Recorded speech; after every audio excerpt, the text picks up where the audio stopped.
Assalamualaikum warahmatullahi wabarakatuh. Alhamdulillahirabbil alamin. Assalatu wassalamu ala asrofil anbiya'i wal mursalin. Sayyidina Muhammadin wa ala alihi wa ashabihi ajmain, amma ba'du. Yang terhormat Dekan Fakultas Sains Teknologi dan Pendidikan Universitas Muhammadiyah Lamongan, Bapak Eko Handoyo, Sarjana Komputer, Magister Komputer, yang sekaligus menjadi pemateri kita yang pertama.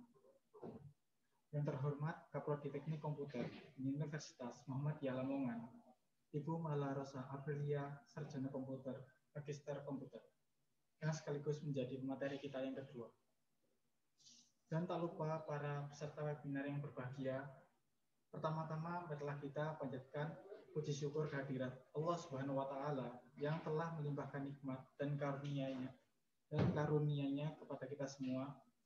Yang kedua kalinya, salawat serta salam selalu kita tunjukkan kepada junjungan Nabi besar Muhammad SAW, sehingga kita dapat berkumpul bersama-sama dalam acara seminar online dengan tema Peran Teknik Komputer dalam Menghadapi Revolusi Industri 4.0 di Masa Pandemi. Berikut acara pada pagi ini. 1. Pembukaan, 2. Sambutan Ketua Panitia, 3. Penyampaian materi, 4. Sesi tanya jawab, 5. Penutup dilanjutkan dengan foto bersama. Acara pertama adalah pembukaan. Sebelum kita mulai acara pada pagi hari ini, marilah kita buka dengan bacaan basmalah. Bismillahirrahmanirrahim. Acara yang kedua yakni sambutan Ketua Panitia kepada Saudara Riki Ardiansyah, kami persilahkan.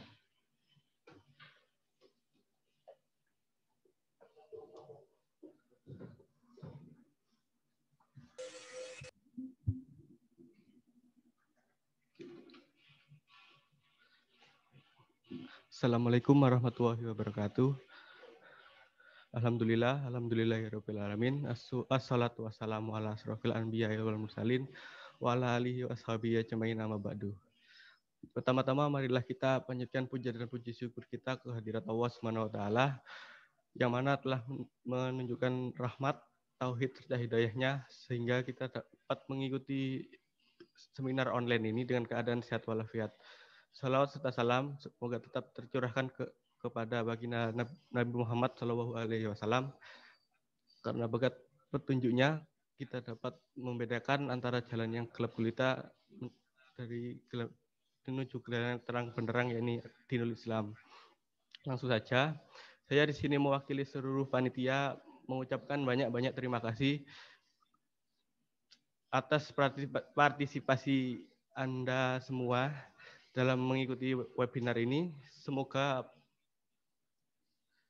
Semoga webinar ini dapat menambah wawasan kita bersama, dan saya di sini juga meminta maaf sebesar-besarnya apabila ada banyak kekurangan, dikarenakan ini juga masih proker pertama dari Himpunan Mahasiswa Teknik Komputer Universitas Muhammadiyah Lamongan.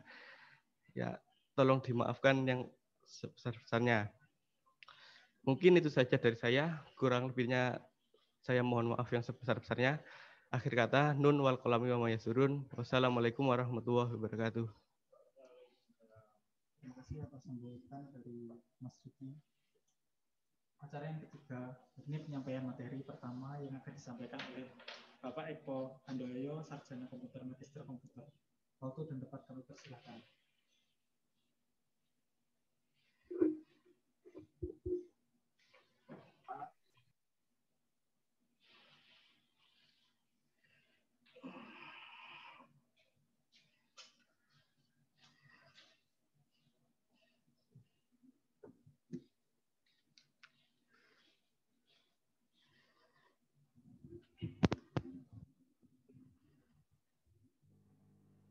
Ya.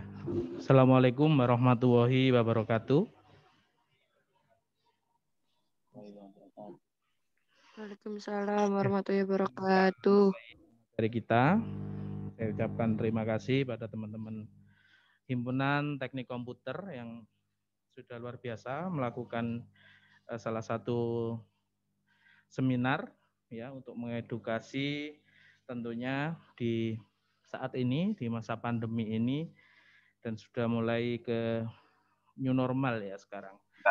Di salah satu topik yang mungkin hari ini dibahas adalah peranan teknik komputer dalam menghadapi revolusi industri 4.0 di masa pandemi. Nah, sebelum kita jauh melangkah ke sana, saya pikir kita harus tahu dulu itu apa yang dimaksud dengan teknik komputer ya, yang selama ini mungkin banyak orang itu apa ya, bedanya apa sih gitu ya sama teknik informatika, ada juga ilmu informatika sendiri, ada juga mungkin yang banyak itu juga ada sistem informasi. Nah, sebenarnya itu satu rumpun ilmu yang sama. Jadi bidang ilmu yang sama yang biasanya selalu dikenal dengan ilmu komputer. Jadi itu adalah, jadi kalau ditanya teknik komputer itu apa ya, bagian dari ilmu komputer. Biasanya itu adalah program studinya.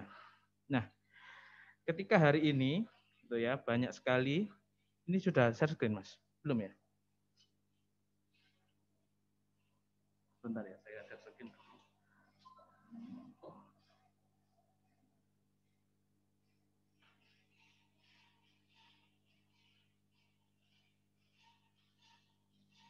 Oke. Nah, di masa pandemi saat ini apa sih gitu kegiatan orang-orang IT ya, lebih dikenal dengan orang IT. Jadi kalau kita di sini itu banyak orang bilang orang IT gitu. Nah, julukan orang IT itu didapatkan dari mana? Yang pertama adalah dari proses formalitas pendidikan. Jadi orang yang hubungannya dengan dunia ilmu komputer ya itu biasanya disebut dengan IT. Ada juga orang yang profesional, jadi ikut seperti kelas-kelas atau pelatihan-pelatihan secara profesional ya yang dikembangkan oleh beberapa produsen dari produk-produk IT. Itu juga bisa disebut dengan orang IT. Nah, kalau kita berbicara hari ini yaitu berbicara di bidang IT ya. Tentu karena kita ruang lingkupnya adalah kampus, maka ini adalah pendidikan formal gitu ya dari IT. Calon-calon IT di masa depan. Nah, kebanyakan gitu orang IT itu ya seperti itu, teknisi dan lain sebagainya di bidang IT itu juga bisa di bidang IT. Nah, sekarang apa gitu ya? Ketika dia kuliah di teknik komputer, nah kita mulai dulu dari prodi teknik komputer sendiri atau ilmu teknik komputer ya.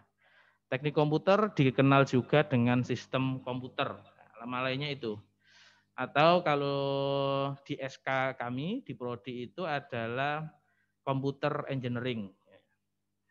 Jadi bagian dari ilmu komputer. Jadi nanti berbeda dengan informatika, berbeda dengan sistem informasi. Di situ program studi yang mengintegrasikan teknik elektro dan ilmu komputer ya dalam mengembangkan sistem perangkat keras atau hardware ya, perangkat lunak, software dan jaringan komputer. Jadi di situ sudah bisa kita spesifikkan di situ. Jadi ilmu teknik komputer itu sudah secara kurikulum itu terbagi menjadi 3 tadi itu, ada hardware, ada software dan jaringan komputer. Itu adalah kompetensinya. Jadi kalau pengen lebih jauh nanti bisa berhubungan dengan prodi teknik komputer Umla untuk tahu saya itu maunya nanti jadi apa gitu ya. Nah, berikutnya adalah merancang, membangun ya, mengembangkan otak di situ. Nah, dari komputer atau alat elektronik lain yang akan mengontrol jalannya sistem. Jadi kenapa kita itu banyak ya teknik-teknik komputer itu mengembangkan di bidang AI ya atau kecerdasan buatan lah bahasa Indonesianya. Karena itu kita itu kebanyakan adalah merancang, membangun dan mengembangkan otak ya dari awal untuk sebuah perangkat. Jadi di situ. Nah, bidang konsentrasi keilmuan teknik komputer itu adalah yang pertama artificial intelligence atau AI ya. Atau bahasa lainnya kalau di Indonesia dikenal dengan kecerdasan buatan. Nah, itu. Ada juga jaringan komputer, salah satunya, atau network. Dan yang terakhir adalah biasanya itu ada multimedia. Nah, untuk saat ini di UMLA ya, terutama di Prodi Teknik Komputer lebih untuk konsentrasinya masih baru 2, yaitu AI dan jaringan komputer. Tapi untuk berikutnya insya Allah nanti juga akan dibuka untuk konsentrasi multimedia karena memang sumber daya dosennya sudah ada juga di situ. Itu tadi tentang teknik komputer. Nah, berikutnya apa? Nah, profesi dan karir orang yang kuliah di teknik komputer itu jadi apa sih? Gitu. Sesuai dengan kaidahnya ya, saya kira ilmu komputer itu semuanya tujuannya adalah menjadi programmer pertama. Entah itu informatika atau teknik informatika, sistem informasi ya. Terus sistem komputer atau teknik komputer itu rata-rata ya capaian lulusannya ya menjadi programmer. Terus untuk berikutnya mungkin bisa menjadi guru ya, guru di SMK dan sebagainya atau melanjutkan studi untuk menjadi dosen di teknik komputer. Itu adalah karir ya. Terus berikutnya untuk penelitian komputer dan informasi tentunya kita bisa research di sana, menjadi arsitek sistem komputer, terus menjadi arsitek di jaringan komputer karena itu adalah bagian dari kita, sistem komputer dan jaringan komputer, glow hacker ya itu adalah analisis lah biasanya analisis untuk perusahaan-perusahaan. Jadi bagaimana kita tahu manajerial dari data dan informasi yang ada itu kita kelola, baru nanti kita bisa merekomendasikan bagaimana kelanjutan dari sebuah perusahaan itu biasanya di situ. Ada juga sebagai admin database, itu yang juga bisa kita masuki itu ya karir dan profesi dari teknik komputer. Nah, terus apa gitu ya? Dengan revolusi industri 4.0 itu ya. Jadi ini booming di era tahun 2018-an kalau saya nggak ingat itu ya. Kalau saya ingat maksudnya. Bagaimana sudah mulai rame gitu. Apa sih revolusi industri 4.0 gitu ya. Jadi di sini yaitu revolusi ini merupakan fenomena yang mengkolaborasikan ya teknologi cyber dan teknologi otomasi. Jadi sudah jelas di situ migrasinya nanti di revolusi industri 4.0 itu banyak ya berbicara tentang teknologi cyber dan juga teknologi otomasi itu dikolaborasikan menjadi suatu ide baru atau sistem baru di situ. Nah, terus apa gitu hubungannya sama orang teknik komputer gitu ya, orang-orang IT? Ya so pasti saya pikir ketika kita berbicara itu pasti menggait kita, menggait orang-orang yang hidup di lingkungan IT, karena mereka di bidang ilmu, rumpun-rumpun ilmu yang lain itu sudah mulai ke sana, gitu kan, menerapkan teknologi-teknologi cyber dan otomasi dalam rumpun-rumpun ilmunya. Nah, berikutnya apa? Ya, revolusi industri dikenal dengan istilah cyber physical system. Ya. Jadi itu terkenalnya seperti itu. Kalau di tetangga-tetangga negara yang sudah maju itu sudah enggak 0.0 lagi, 4.0, tapi sudah 5.0. Jadi sudah sistemnya sudah dibangun dengan infrastruktur IT yang baik, yang bagus gitu ya. Sehingga apa yang dicapai adalah sudah tidak lagi kemudahan dalam berbisnis, kemudahan dalam kehidupan saya, tapi sudah kebahagiaan yang dicari, happiness ya. Kalau 5.0 itu di negara-negara maju saat ini. Nah, berhubung kita di Indonesia masih menggunakan mulai migrasi ke revolusi industri 4.0, nah konsep penerapannya itu berpusat pada otomasi tentunya dan dibantu teknologi informasi dalam proses pengaplikasiannya ya.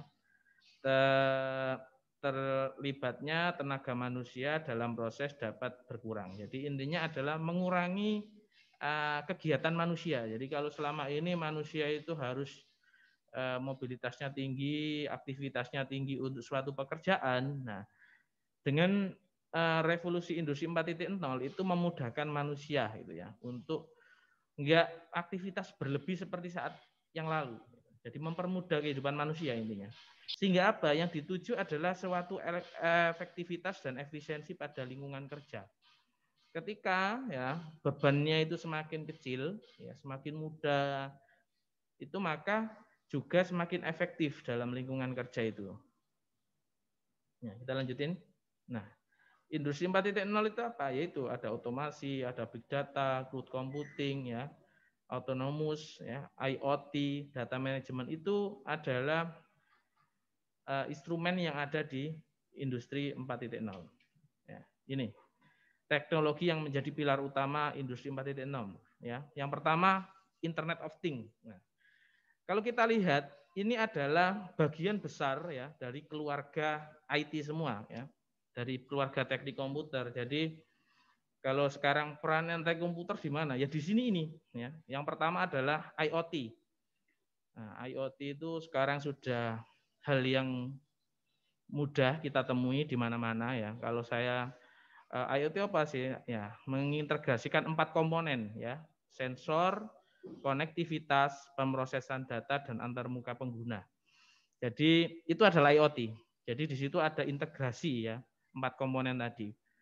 Nah, kita sudah banyak menjumpai itu kayak kemarin ketika di awal pandemi Covid ya. Itu di Surabaya, di pemerintahan Kota Surabaya itu menggunakan drone untuk penyemprotan apa itu? Desinfektan ya. Nah, itu adalah salah satu bentuk IoT. Jadi ketika tinggal menggunakan apa? Itu dari sebuah smartphone. Nah, dia akan bergerak sendiri untuk memapping wilayah-wilayah yang perlu disemprot. Nah, sebenarnya konsep itu sudah ada untuk beberapa tahun yang lalu ketika rame-rame itu di dunia pertanian. Itu implementasinya dari dunia pertanian berkolaborasi dengan teknologi. Jadi kalau dulu saya sampai hari ini sebagian daerah-daerah itu belum sampai ke sana. Jadi kayak orang tua saya itu ya kalau pagi bawa sepet untuk pestisida itu diisi air, dipompa, terus disebarkan di sawah. Nah, suatu saat nanti ketika industri 4.0 itu sudah merambah dunia perdesaan mungkin ya di sektor-sektor pertanian, tidak hanya menggunakan itu, akhirnya pakai drone, disemprot. Itu sudah banyak diimplementasikan dalam beberapa riset yang sudah berjalan. Nah, selain IoT berikutnya adalah big data. Nah, ketika hari ini ya saya ingat ketika dosen saya berbicara suatu saat nanti itu orang sukses itu orang yang punya data dan informasi paling banyak. Dan itu sudah terbukti hari ini tahu perusahaan-perusahaan besar kayak Facebook dan lain sebagainya itu adalah pemilik data dan informasi hampir keseluruhan manusia. Nah, di situ big data akhirnya berkembang. Di situ ada karakter yang pertama biasanya 4V ya yang dikenal, volumenya besar jadi bisa menampung volume yang banyak ya. Terus adalah velocity. Velocity itu kecepatan dalam datanya. Ada variety itu adalah bagaimana dia bisa fleksibel untuk semua data. Dan yang berikutnya adalah validitas. Bagaimana data-data yang dicari itu valid. Itu adalah salah satu 4 karakter umum ya dari big data. Sehingga ya big data itu dapat dianalisis dan untuk pengambilan keputusan maupun strategi bisnis yang lebih baik. Jadi kenapa hari ini itu banyak orang yang melakukan riset di big data ya karena itu. Karena data itu sudah bukan lagi kecil gitu ya yang bisa ditampung di gadget-gadget kita gitu loh. Hari ini sudah resource-nya cukup besar data itu. Bahkan mungkin satu orang manusia itu punya data banyak. Jadi saya itu punya hard disk itu hampir 1 tera itu sudah nggak muat data-data itu gitu ya. Dari saya ketika S1 sampai saat itu padahal hanya berupa foto gitu ya. Foto-foto yang disimpan di situ. Jadi kita sudah harus migrasi yang selama ini pakai mekanikal, masih pakai hard disk, penyimpanan internal gitu juga harus mulai migrasi ke sana. Nanti hubungannya sama cloud computing. Nah, berikutnya AI ya. Jadi teknologi pilar utamanya itu ada AI, yaitu bagaimana teknologi komputer atau mesin yang memiliki kecerdasan layaknya manusia dan bisa diatur sesuai dengan keinginan manusia. Jadi bukan terus dia itu bisa diatur. Artinya tetap yang mengendalikan itu menggunakan manusia. Tapi teknologi itu menyerupai kegiatan manusia. Contohnya yang banyak kita jumpai, paling gampang lah ketika teman-teman nge-mall. Nah, itu kan sekarang nggak perlu tuh membukakan pintu, buka sendiri pintunya. Itu salah satu yang paling gampang kita temui. Berikutnya cloud computing. Nah, ini sebagai penyimpanan ya, teknologi menjadikan internet sebagai pusat pengelolaan data dan aplikasi di situ. Di mana pengguna komputer diberikan hak akses login menggunakan cloud untuk dapat mengkonfigurasi laden atau server melalui internet. Jadi data-data kita itu kalau selama ini kita masih mekanikal atau penyimpanan internal, nah hari ini sudah mulai migrasi ke sana ke cloud computing. Paling gampang yang sering kita gunakan tanpa kita sadari adalah Google Drive biasanya. Itu adalah salah satu bentuk cloud computing. Jadi kita sudah nggak perlu perangkat device untuk menyimpan lagi, tapi disimpan di entah di mana itu ya. Biasanya dikatakan, kenapa kok dikatakan sebagai penyimpanan awan ya? Karena itu kita nggak pernah tahu data kita disimpan di mana. Tapi yang pastinya data kita itu tersimpan ya. Itu adalah cloud computing. Nah, yang berikutnya adalah additive manufacturing. Ini terobosan baru di industri manufacturing dan memanfaatkan percetakan 3D atau sering dikenal dengan istilah 3D printing. Nah, sekarang sudah menjamur di mana-mana ini. Bagaimana 3D printing itu? Kenapa ya? Hampir bisa memvirtualkan secara reality gitu ya. Nah, itu adalah 3D printing saat ini. Jadi di dunia industri 4.0 sudah harus mengaplikasikan 5 pilar utama ini ya. Kalau bisa dikatakan dia itu sudah revolusinya sudah sampai di industri 4.0. Oke, sementara ketika kita pandemi Covid kemarin itu kita kenal dengan 5M ya, 5 protokol kesehatan gitu ya. Yang pertama adalah memakai masker seperti saya ini, mencuci tangan dengan sabun dengan air mengalir ya, menjaga jarak gitu kan, menjauhi kerumunan serta membatasi mobilitas dan interaksi. Nah, ketika semua itu menjadi satu kesatuan, ya, di awal pandemi kemarin itu banyak sekali bagaimana kita ketika hari ini gitu, banyak sekarang teknologi masker itu yang ada banyak sekali itu. Dari perusahaan-perusahaan gadget itu sekarang meluncurkan beberapa masker yang dengan teknologi terbaru lah yang bisa sterilisasi udara dan sebagainya gitu ya. Yang kedua yaitu untuk mencuci tangan, sabun dan air mengalir itu di kampus kita sudah banyak bagaimana hand sanitizer itu cuma cukup kita mensensor dengan sensor gerak dan sensor suhu dia bisa keluar sendiri gitu kan. Jadi tanpa ada sentuhan semuanya. Itu adalah riset-riset orang teknologi saat ini untuk berkolaborasi untuk menangani pandemi Covid-19 saat ini. Nah, ketika jarak memisahkan kita, saat ini itu apa akhirnya? Sekarang di dunia pendidikan yang mengenal daring ya, yang dulunya selalu tatap muka, karena pandemi itu dipaksa akhirnya untuk kita bisa belajar secara daring ya, secara online seperti kegiatan seperti ini, seminar pun sekarang online. Nah, ini apa? Ini adalah bentuk orang-orang IT gitu kan menyiapkan infrastruktur gitu untuk itu semua. Jadi yang dulu mungkin abai apa sih ngomong kuliah itu online. Sekarang apa? Dia harus bermigrasi ke sana karena apa? Itu sudah kebutuhan lagi. Dipaksa untuk ke sana lagi akhirnya sekarang. Yang dulu-dulu itu agak penting sekarang sudah sangat menjadi keharusan dalam pendidikan ya, terutama ketika jarak memisahkan kita saat ini ya. Nah, berikutnya apa? Yang keempat adalah menjauhi kerumunan. Jadi sekarang orang-orang itu pada berjauhan, sudah nggak punya tempat lagi untuk sharing dan lain sebagainya atau kegiatan itu akhirnya dibangunlah infrastruktur untuk mempertemukan mereka dalam satu waktu seperti saat ini ya. Entah teman-teman itu di mana, ada yang mungkin di kafe puasaan ya, jadi mungkin nggak ada yang di kafe sih. Atau mungkin sedang tidur-tiduran di rumah ya, kan kaum rebahan seperti itu. Jadi hal yang sekarang itu sudah menjadi hal wajar, kita jarak jauh tapi bisa berkerumun di mana, di dunia digital seperti itu ya. Jadi itu adalah orang-orang IT pemarkasannya gitu. Kalau nggak disiapkan ya nggak mungkin bisa. Nah, yang berikutnya adalah membatasi mobilitas dengan interaksi. Yaitu sorry, di dunia online saat ini ya sama gitu ya. Kita seumpamanya sekarang nggak bisa bubur bareng ya seumpamanya di masa pandemi seperti ini. Tapi masih bisa sebenarnya di mana? Di dunia digital gitu ya. Tapi makanannya nanti bagaimana Pak? Ya dikirim via aplikasi-aplikasi jasa pelayanan kan gitu. Jadi kita pakai aplikasi untuk online bareng-bareng sambil makan bareng-bareng, pakainya dikirim sama jasa-jasa pengiriman semua. Makanya podo kabeh gitu ya.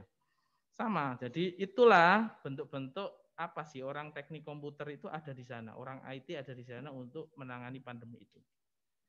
Nah, ini salah satunya ya.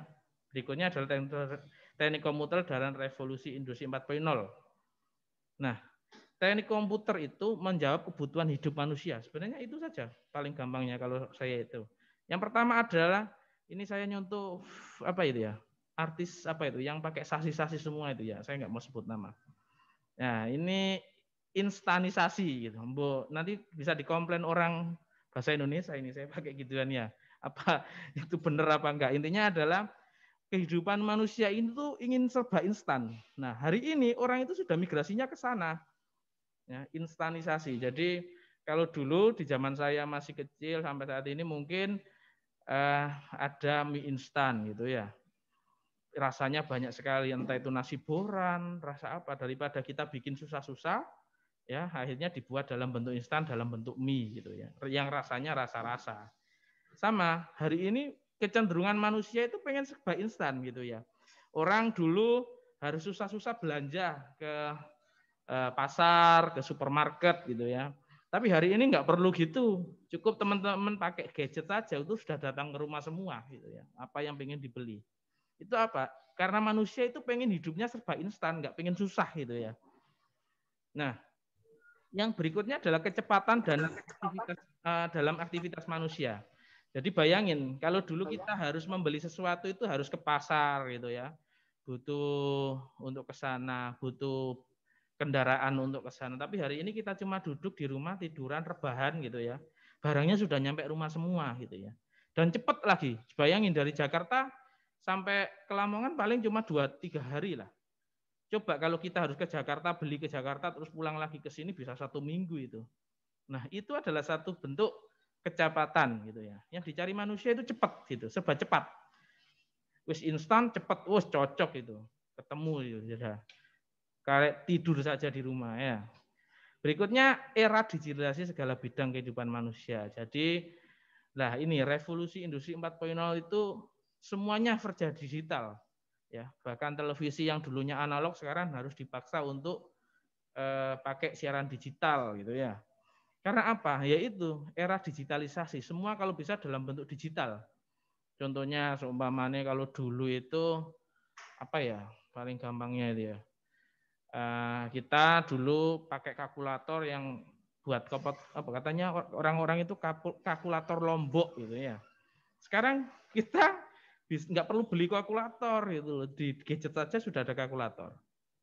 Kalau dulu kita harus pakai surat kemana-mana, sekarang pakai email, pakai WhatsApp, pakai Signal, pakai apa Telegram. Itu adalah kemudahan kita hari ini. Manusia sudah hidup di era digital gitu ya. Nah, berikutnya manusia itu sekarang adalah pengguna terbesar itu kehidupan sehari-harinya berhubungan sama online ya, jaringan komputer tentunya. Kenapa seperti itu ya? Sudah larinya ke sana gitu loh. Saya yakin kok orang yang di kaum generasi saat ini, generasi milenial nggak ketemu internet sehari ya saya sudah stres itu punya. Harus dipaksa harus terpaksa mungkin ke kafe ke lain sebagainya untuk cari internet. Intinya apa ya? Teknik komputer saat ini itu sudah menjadi sendi kehidupan manusia saat ini. Itu ada di tangan kita, di tangan orang-orang IT, di orang-orang teknik komputer. Itulah gitu ya. Jadi apa? Ketika semua sendi kehidupan manusia itu ada di tangan kita, maka kita bebas ngelakuin apa aja. Ya. Dari segala keinginan manusia yang instan tadi, yang cepat, ya, era digitalisasi, semua serba online. Nah, berarti itu apa? Itu ada di teknik komputer semua. Ya. Mungkin nggak ada di bidang ilmu yang lain, gitu ya. Ilmu komputer yang punya itu, gitu loh. Nggak mungkin ada di ilmu seumpamane apa ya? Ilmu goib kan nggak ada juga di situ. Oke, nah berikutnya apa ya? Teknik komputer dalam revolusi industri 4.0 pandemi. Seperti yang saya jelaskan di awal tadi ya, ketika pandemi itu mulai hadir di sebagian besar dunia kita ya, di bumi kita yang tercinta ini, banyak orang itu akhirnya berkolaborasi, terutama dunia kesehatan itu berkolaborasi dengan orang-orang IT untuk menciptakan robot-robot ya yang membantu penanganan pasien COVID. Seperti di Surabaya kemarin, ITS, UNER itu menghibahkan robot-robot yang digunakan untuk pelayanan COVID gitu ya, untuk melayani pasien-pasien COVID. Nah, jadi yang pertama itu riset itu berkolaborasi dengan ilmu-ilmu yang lain, akhirnya orang-orang IT untuk penanganan itu, terutama di bidang kesehatan. Yang kedua adalah integrasi data dan informasi memaksa menggunakan big data. Ketika hari ini gitu kan serba informasi harus cepat. Ya, mungkin teman-teman paling hari ini apa ya? Pagi insiden, sore itu sudah tahu gitu. Apa saja yang terjadi. Nah, itu akhirnya memaksa mereka untuk menggunakan big data hari ini. Perusahaan-perusahaan mulai migrasi ke sana ya. Di dunia pendidikan mewajibkan penggunaan pengajaran sistem daring hari ini.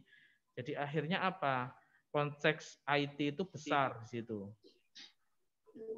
Jadi sekarang platform-platform dunia digital pendidikan itu laris gitu ya. Apalagi provider-provider yang menyediakan layanan-layanan internet. Wah, laris banget itu. Jangankan yang skala besar, yang skala rumahan ya, RT RW gitu ya. Itu sudah banyak sekali. Sekarang sudah menjadi hal yang lumrah di rumah-rumah itu punya internet gitu. Coba kalau dulu belum pandemi gitu ya. Belum ada pendidikan secara daring. Ya, nggak ada gitu kan. Tapi hari ini ketika semua sistem itu dalam bentuk daring pendidikan, maka memaksa manusia untuk berkenalan dengan dunia internet gitu ya. Bahkan orang-orang tua kita yang mungkin ya nggak tahu gitu man, akhirnya nyoba gitu kan. Akhirnya menikmati sekarang bagaimana YouTube ya, nonton video yang dulunya mungkin hanya nonton televisi, sekarang beralih ke sana gitu ya. Nah, berikutnya apa? Pengembangan teknologi jasa pelayanan semakin meningkat, terutama online shop dan lain sebagainya. Paling gampang online shop lah. Ketika pandemi itu langsung bergerak cepat gitu ya. Karena apa? Ya, di situ tidak ada banyak interaksi manusia, hanya kita order, kita dapat dikirim. Ataupun jasa-jasa pelayanan kayak seperti Gojek dan lain sebagainya. Itu semakin memudahkan kita ketika di era pandemi. Dan itu hasil apa? Hasil dari orang-orang IT. Ya, dari orang-orang IT untuk bergerak di sana. Nah, berikutnya di sektor perbankan, perekonomian ya. Digitalisasi di perbankan itu luar biasa hari ini. Ya, kita mengenal dulu mungkin dompet itu selalu ada di saku kita, yang isinya uang lembaran yang banyak tebel gitu ya, ataupun hanya nota-nota saja sih atau kwitansi. Tapi hari ini kita nggak butuh itu lagi. Semuanya sudah ada di gadget kita hari ini. Ya, ada di smartphone kita. Jadi duitnya sudah bentuk duit-duit digital ya. Kalau teman-teman pakai aplikasi seumpamanya penyedia layanan itu seperti OVO, terus apa yang dari GoPay ya. Terus bahkan di online shop itu sekarang sudah punya payment sendiri untuk itu. Nah, sehingga apa? Ketika hari ini ya di revolusi industri 4.0 dalam masa pandemi gitu kan. Ketika jarak memisahkan ya, membuat kita itu semakin dekat dengan IT akhirnya. Mudah sekali hidup kita itu sekarang. Semuanya serba online, serba IT kan gitu. Oke. Nah, akan tetapi semua itu ada efek buruknya, sisi buruknya lah. Ketika kita terlalu cepat untuk implementasi teknologi tanpa dibarengi sumber daya yang unggul. Jadi Ketika hari ini kemarin beberapa, belum ada 1 minggu ya, saya lihat di televisi itu di Surabaya itu ada kayak peretasan website ya untuk donasi COVID itu luar biasa ya. Dimainkan orang negara lain, bukan orang negara kita. Jadi luar biasanya dan bisa triliunan itu kan apa yang diserap, bukan lagi miliar. Pinter orang itu sebenarnya. Kalau orang Indonesia paling ya berapa rupiah gitu ya. Tapi karena yang diserap itu dolar, akhirnya besar dia. Nah, itu adalah salah satu bentuk ancaman ya. Akhirnya kejahatan digital itu meningkat. Silakan dicek di beberapa berita atau di Kominfo. Itu kejahatan digital itu semakin meningkat hari-hari ini. Karena apa? Karena sumber daya manusianya belum siap di situ. Dan kebanyakan di situ adalah berhubungan dengan orang-orang yang baru-baru mengenal gitu ya, mengenal teknologi gitu ya, yang kena itu ya. Dan sekarang itu sangat mudah menjerat orang seperti itu. Dan orang sekarang saja berbicara seperti saya ini, kalau nggak cocok dengan orang lain ya bisa dipenjarakan. Atau yang lagi rame mungkin sekarang itu yang lagi dikejar Interpol itu ya, yang katanya Nabi ke-26 dan sebagainya. Lah itu adalah dampak ya, sisi buruk dari perkembangan teknologi yang sumber daya manusianya nggak siap gitu ya. Nah, adanya itu ya kejadian seperti itu yaitu harusnya ada pendewasaan ya. Itu istilahnya salah tulisan saya Ibu, biasa saya itu ya. Pendewasaan manusia dalam teknologi kurang baik. Jadi ketika mereka harus terpaksa gitu kan. Sekarang ini migrasi ke perangkat-perangkat yang semuanya teknologi gitu kan, yang dulunya pakai low tech ya.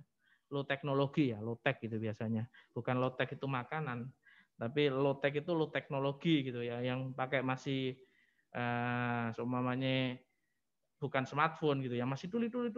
Nah, itu. Nah, sekarang dipaksa dia harus pindah ke sistem gadget yang sudah smartphone. Waduh, enak ternyata. Iso komen-komenan, iso ngerumpi, iso ngibah di grup-grup WA. Oh, senang dia.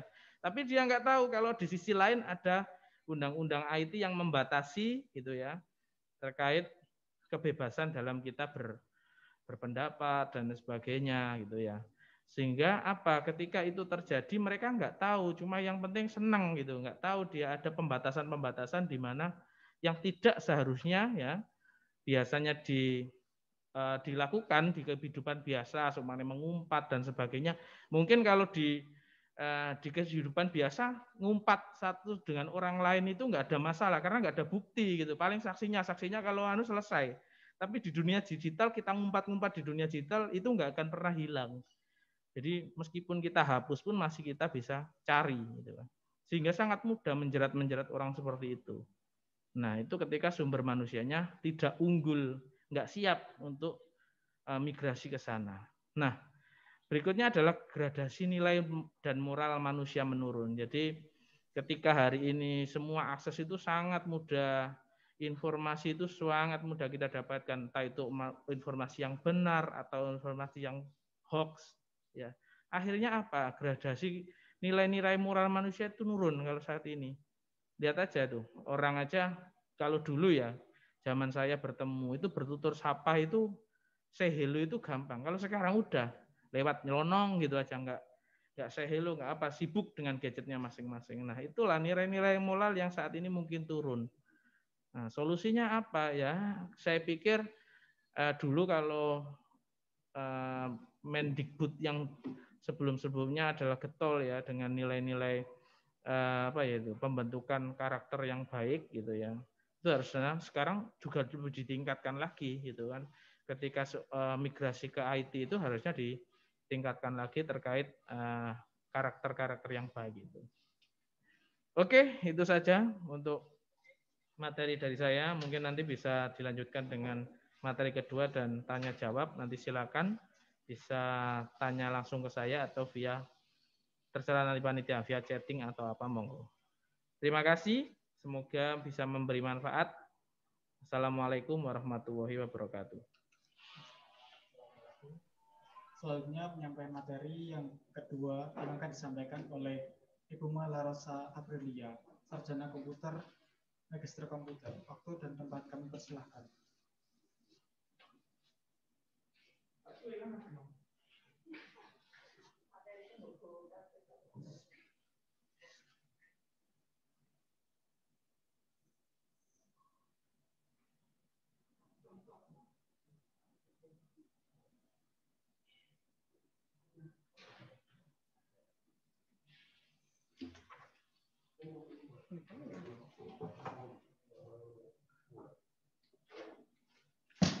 Oops, sorry.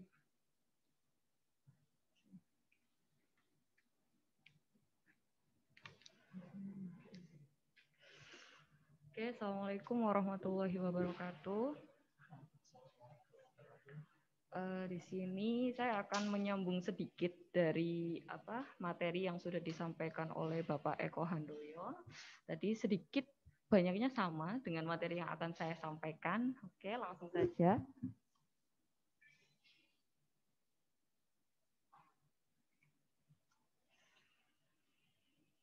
Oke, jadi di sini kita akan membahas mengenai peran teknik komputer di revolusi industri 4.0 di era pandemi. Perkenalkan, saya merupakan Malarosa Aprilia, salah satu dosen di Departemen Computer Engineering Universitas Muhammadiyah Lamongan. Nah, kita kenalan dulu. Apa sih itu teknik komputer? Jadi seperti yang dijelaskan oleh Bapak Eko tadi, kalau teknik komputer ini merupakan perwujudan ilmu pengetahuan dan juga teknologi. Jadi di teknik komputer ini kita akan mempelajari mulai dari desain, membangun, mengimplementasikan, dan juga memelihara perangkat lunak, software, perangkat keras, hardware, dan juga jaringan komputer. Jadi itu semua akan kita pelajari di teknik komputer. Nah, selanjutnya kita akan membahas mengenai revolusi industri 4.0. Jadi sekarang itu kan banyak orang-orang bicara semuanya serba 4.0. 4.0 apa sih itu sebenarnya 4.0? Jadi secara sederhana, revolusi industri 4.0 itu merupakan perkembangan teknologi di mana dia itu mengarah ke arah otomasi dan juga pertukaran datanya itu secara real time, mudah dan juga cepat. Dia itu bisa melalui cyber fisik, internet IoT, Internet of Things, komputasi awan, cloud computing, dan juga komputasi kognitif. Jadi revolusi industri 4.0 ini segala sesuatunya itu serba otomatis. Kalau kata Pak Eko tadi, segala sesuatunya itu tadi serba instan. Intinya kan sama, manusia itu kan nggak ada yang pengen repot. Jadi manusia itu semuanya itu pengennya serba instan. Nah, oleh karena itu adanya revolusi industri 4.0 ini akan menjawab kebutuhan manusia itu tadi untuk bisa hidup secara instan atau secara mudah seperti itu. Itu adalah revolusi industri 4.0. Selanjutnya kita masuk ke ciri-ciri revolusi industri 4.0. Yang pertama, di setiap era revolusi industri itu membutuhkan waktu yang cukup cepat atau cukup panjang untuk berkembang. Jadi teknologi itu bukan hitungan tahun atau bukan hitungan bulan berkembangnya, melainkan teknologi itu kalau kita rasakan perkembangannya itu adalah hitungan detik, menit, dan juga jam. Bisa jadi di Indonesia sekarang teknologinya ini, di Jepang mungkin lebih maju lagi. Nah, itu adalah contoh dari perkembangan teknologi yang begitu cepat. Selanjutnya, teknologi yang berkembang dengan cepat ini akan menciptakan platform baru ya yang mampu mengintegrasikan beberapa bidang ilmu. Jadi segala bidang ilmu itu bisa berintegrasi dengan sebuah teknologi. Contoh sederhananya seperti yang tadi dijelaskan, misalnya kita kalau di daerah Lamongan ya, di daerah Lamongan kan banyak tambak dan juga perikanan seperti itu. Nah, IT itu bisa masuk di dalam sektor-sektor tersebut. Caranya bagaimana? Ya tadi kita bisa bikin sensor untuk mengatur pemupukan atau istilahnya kalau orang Lamongan itu ngemes. Ya intinya seperti itulah, ngemes secara apa dengan menggunakan teknologi, entah itu pakai drone atau apa, itu kan juga termasuk kemudahan atau otomatis lah intinya, agar manusia itu nggak repot-repot lagi gitu. Selanjutnya mungkin ada juga yang integrasi dengan IT dan juga bidang kesehatan. Misalnya kita membangun sebuah sistem pakar untuk mendiagnosa, misalnya kalau ada gejala seperti ini.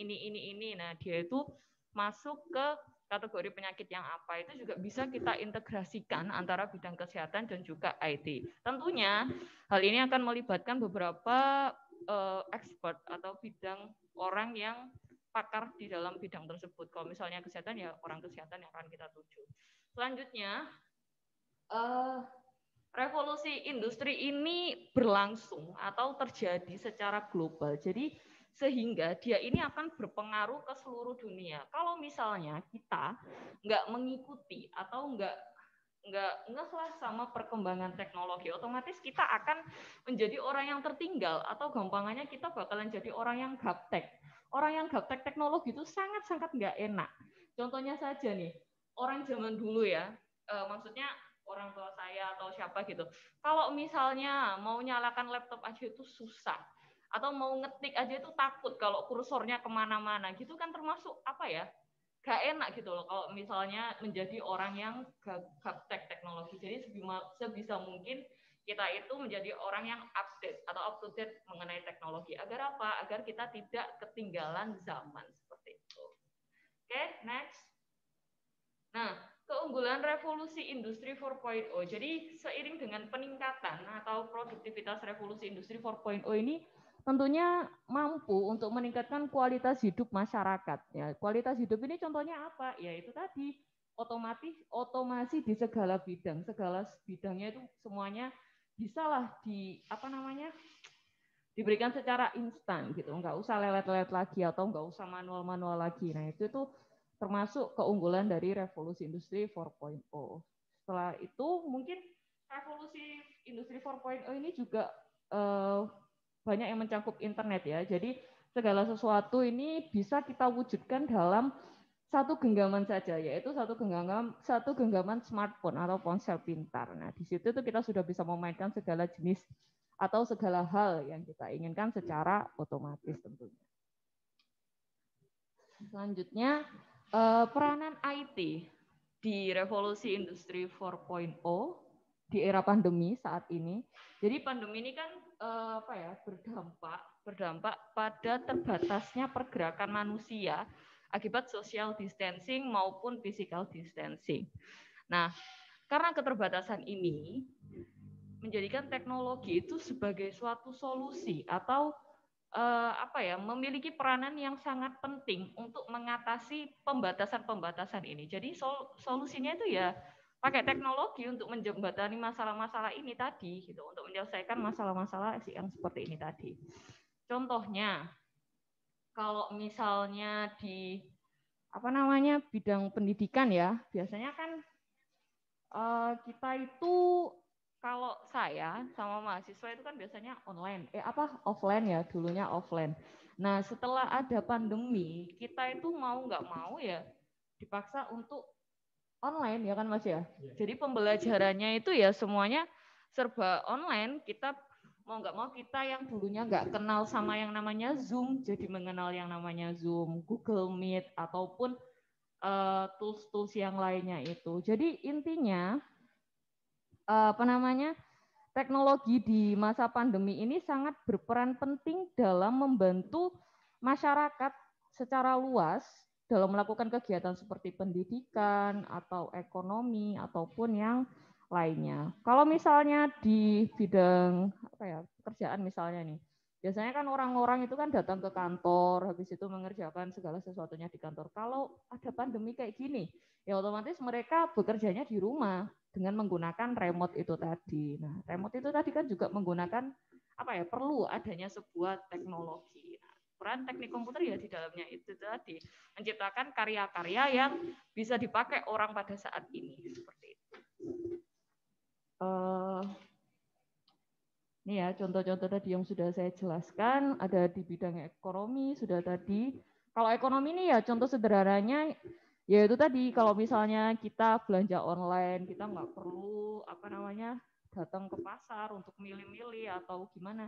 Ya kita tinggal rebahan aja, scroll HP, pilih barang mana yang mau kita check out gitu kan, tunggu 3 hari barangnya sampai lah. Itu kan juga termasuk salah satu bentuk teknologi yang memudahkan kita sebagai manusia. Oke. Nah, kenapa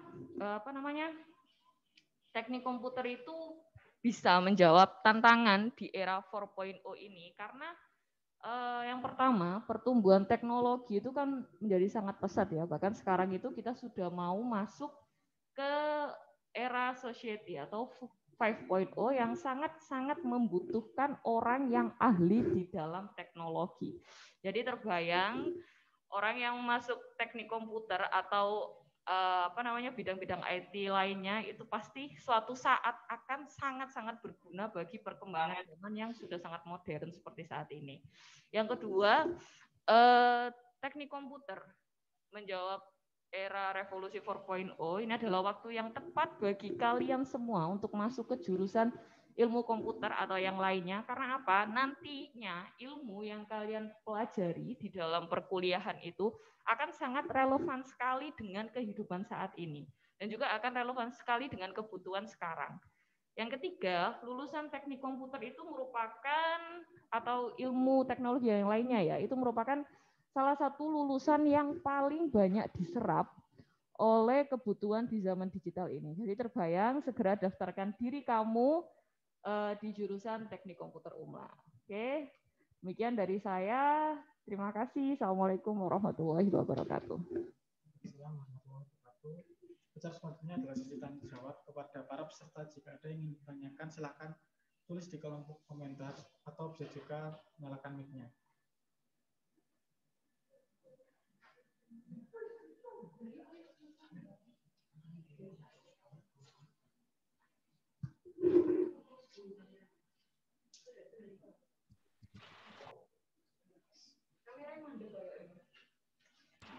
Waalaikumsalam.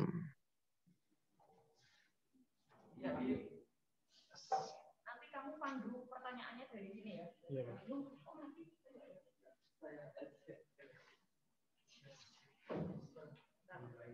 Nanti saya main pandunya dari sana ya.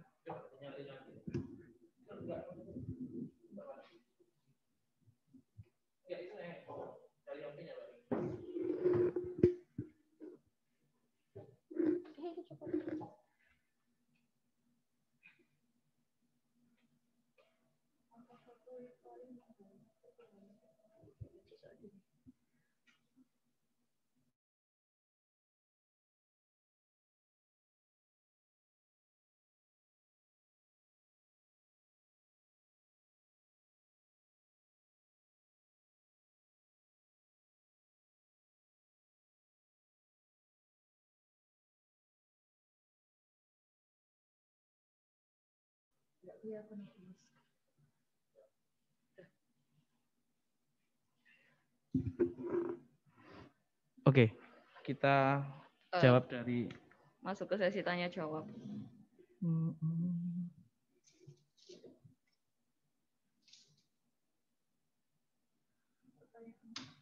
Kamu jawab dulu, apa faktor yang paling menghambat ya perkembangan teknologi di Indonesia di bidang dibanding negara yang lain saat ini? Jadi faktor yang paling menghambat perkembangan teknologi di Indonesia dibandingkan dengan negara lain tentunya adalah SDM. Jadi sumber daya manusia mungkin ya di Indonesia itu sangat jauh sekali dengan sumber daya manusia yang ada di Jepang. Contohnya saja dari budaya itu aja sudah sangat kelihatan jauh ya Pak ya. Kalau orang Jepang itu kan budayanya kan dia itu tepat waktu atau disiplin atau apa itu. Nah kalau di Indonesia kita sendiri ya, saya sendiri atau sama teman-teman itu kalau disuruh datang jam 9 itu kadang ada molornya. Entah itu molor 5 menit, entah itu molor 7 menit. Nah itu kan juga termasuk budaya yang membedakan kita dengan negara-negara maju. Selain itu tingkat ini infrastruktur, informasi dan juga juga infrastruktur. Kalau misalnya di Jepang ya kita tahu sendiri semuanya di sana itu maju sekali, mulai dari robotik dan juga segalanya. Nah, sedangkan di Indonesia ini kan kita masih tahap meraba-raba dan juga menerapkan seperti itu. Jadi mungkin bedanya itu kita banyak kalahnya itu di SDM, tapi tenang saja di sini kita berusaha untuk gimana caranya agar SDM kita itu nggak kalah atau nggak kudet dari Jepang itu sendiri. Tentunya kalian bisa itu dengan cara masuk ke teknologi informasi ya Pak ya, dengan masuk ke jurusan teknik komputer itu bukan salah satunya. Ya, promosi terus Bu, nggak apa-apa. Ya. Oke, saya lanjut untuk dari Pandu Asmara Negara ya, Mas Pandu. Bagaimana dengan security cloud ini Pak? Karena kita menyimpan data-data kita di cloud, yang berarti kita menyerahkan data-data kepada provider penyedia layanan cloud ya, bisa berpotensi diperdagangkan dan sebagainya.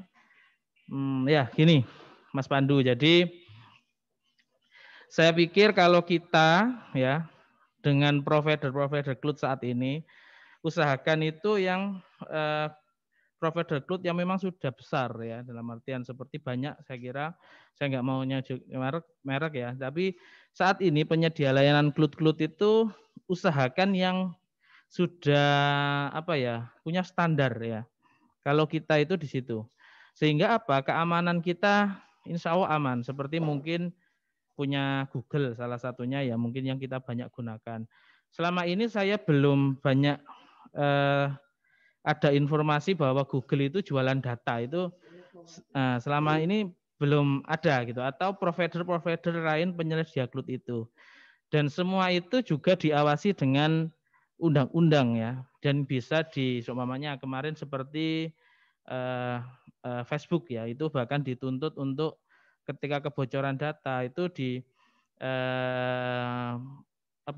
persidangan internasional pun akhirnya kalah kan si Facebook. Nah, jadi memang gitu kan, kalau di negara kita mungkin belum sampai spesifik untuk ke sana ya, UU ITE kita, tapi kalau di hukum internasional itu memang sudah mengcover itu semua. Jadi ketika semuanya provider itu sampai ya melakukan kecurangan, menjual data-data kita, itu bisa kita jerat di sana gitu.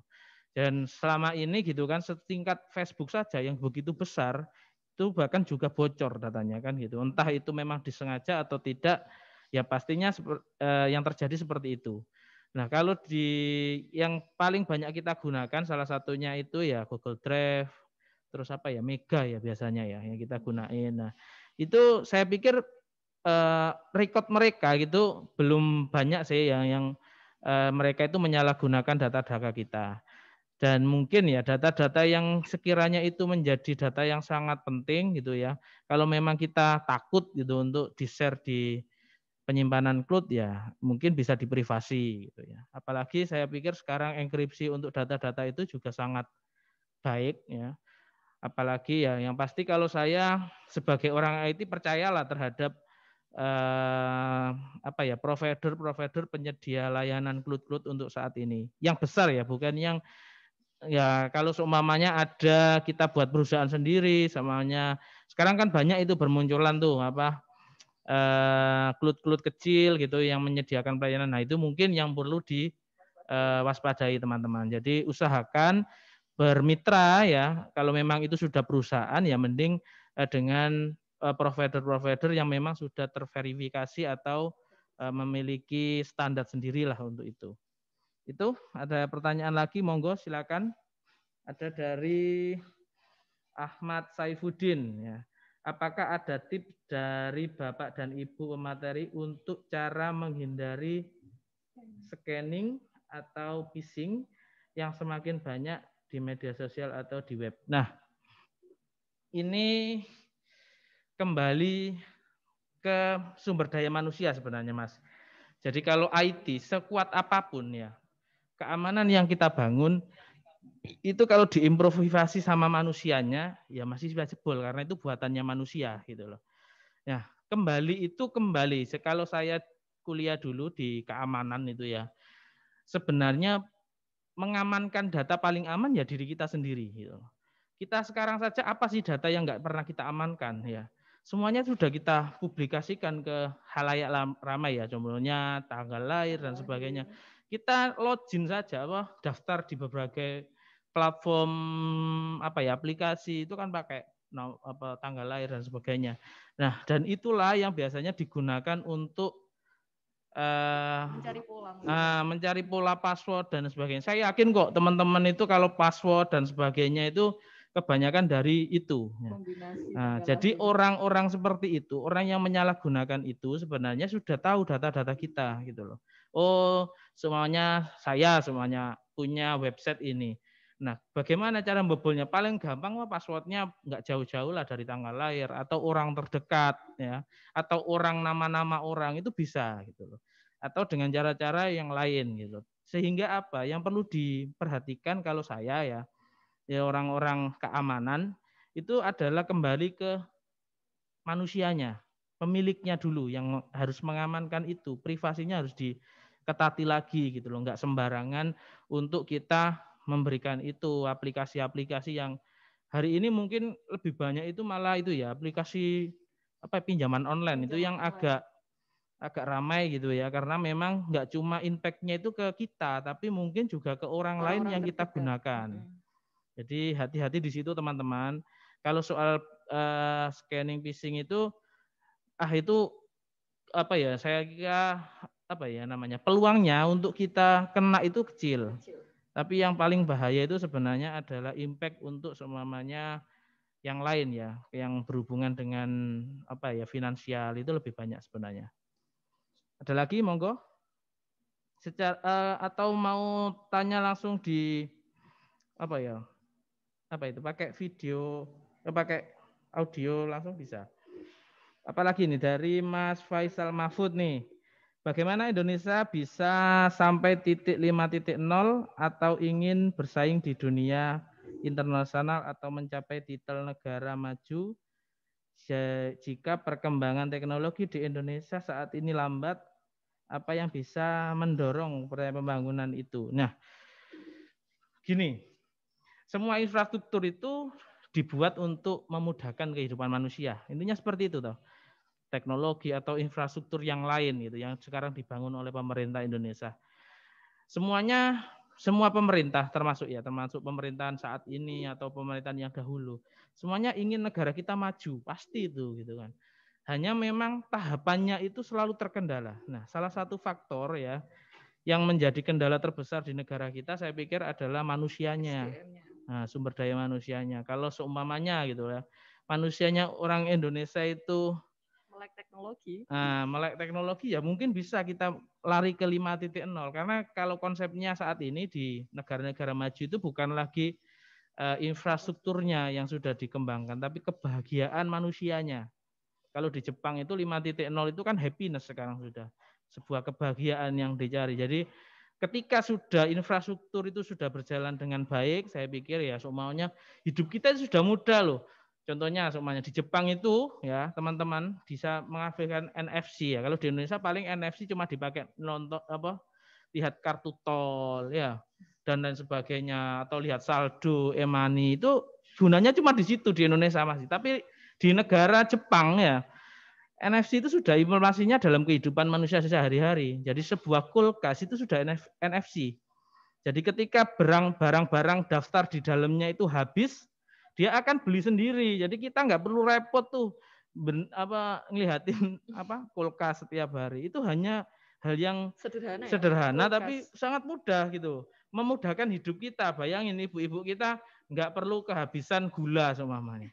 Kalau di Jepang itu kan happiness. Nggak perlu gontok-gontokan sama suami semuanya. Ya ini gulanya habis gini-gini. Oh saya beli dulu ya. Mudah marah itu.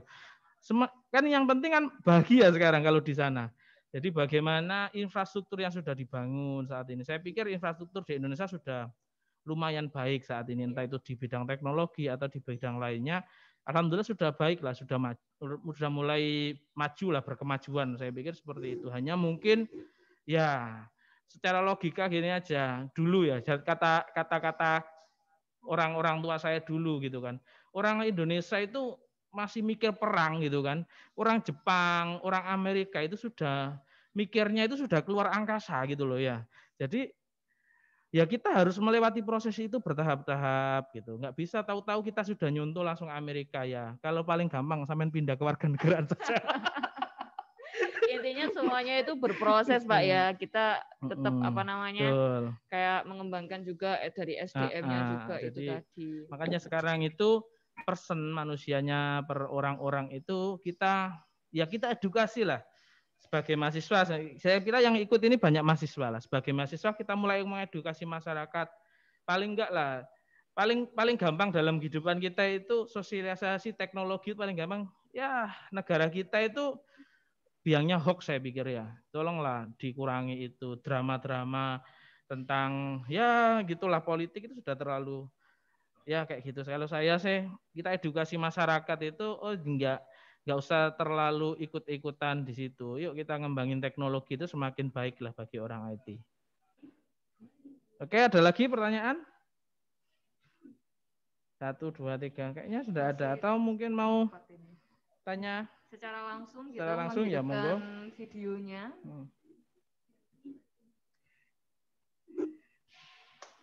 Bagaimana? Kalau sudah nggak ada, saya kembalikan lagi ke moderator nih. Bagaimana Mas Saif? Oke, terima kasih ya. Mungkin nanti kalau memang ada yang perlu ditanyakan, silakan chatting via WhatsApp atau apa, monggo. Atau via email, silakan. Nanti bisa berkoordinasi dengan panitia di Himakom Umlah yang juga ada tadi IG-nya. Kalau paling gampang itu via IG. Kita ada FSTP juga bisa, di teknik komputer juga bisa, monggo. Jadi silakan nanti teman-teman kalau perlu ada yang perlu di-sharingkan atau mungkin juga mau ke kampus kami, ya silakan. Enggak apa-apa. Insya Allah saya ready setiap hari di sini atau mau janjian, monggo. Itu saja ya. Saya kembalikan lagi ke moderator Bu Malah. Terima kasih sama Mas Saif. Monggo.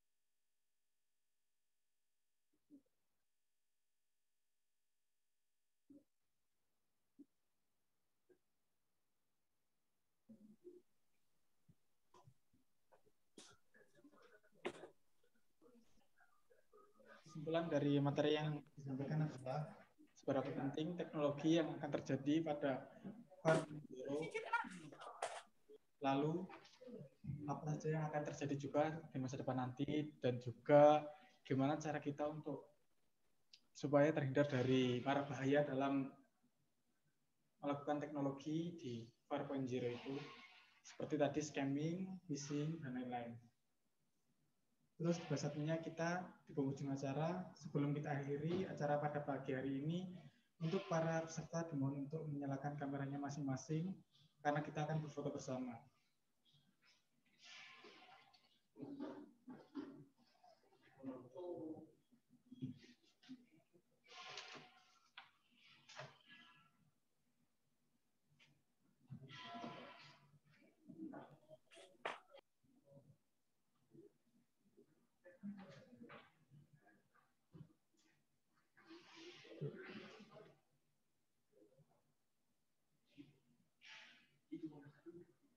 Bisa tolong dinyalakan kameranya dalam hitungan 3 ya. 1, 2, 3.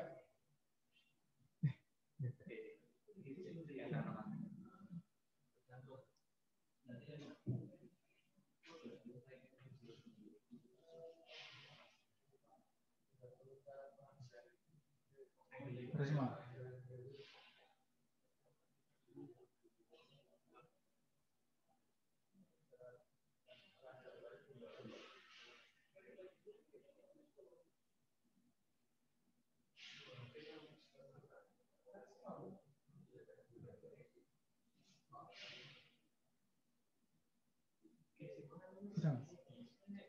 Oke. Terima kasih atas perhatiannya. Mohon maaf atas segala kekurangannya. Semoga ilmu yang kita dapatkan saat ini bisa bermanfaat di masa yang akan datang. Dan wassalamualaikum warahmatullahi wabarakatuh. Waalaikumsalam warahmatullahi wabarakatuh. Waalaikumsalam warahmatullahi wabarakatuh.